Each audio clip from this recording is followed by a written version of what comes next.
What are some of the more common swing mistakes you see in young hitters? Great question. I think honestly, I would have answered this a little bit different, maybe even a year ago, and then 3 years ago and 5 years ago. I'm probably gonna answer some of these questions a little unexpected, but I know you value it. The most common swing mistakes I see in young hitters now is not necessarily maybe something as much mechanical as much as it is the fact that they think that they have a problem. How I kind of break it down with hitters, especially young guys, is I've been fortunate enough to work with youth athletes all the way up to big leaguers. A couple MLB All-Stars. Freddie Freeman was one of my guys that I'm blessed to work with, and a handful of other guys just like that. And the more that I talk to these guys and the more that I am actually able to look at a lot of video, you actually see so many ways that these guys that we all love, that,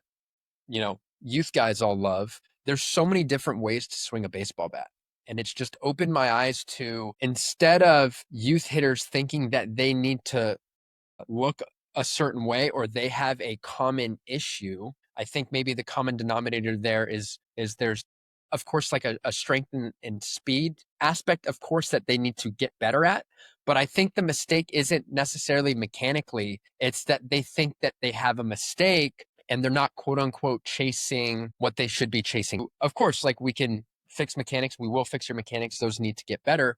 But it's more so the way that they think up here is probably the most common, quote unquote, mistake that I see. And that technically they could be, game ready and they can definitely get battle tested right now and they can compete and they can definitely win with what they got.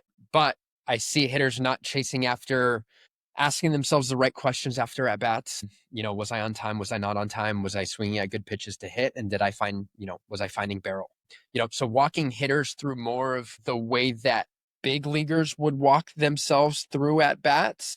If we can teach that at a much younger age, in my opinion, it's not a matter of if we taught that, would they get better? It's to what extent would they be better? So that's kind of what I'm saying.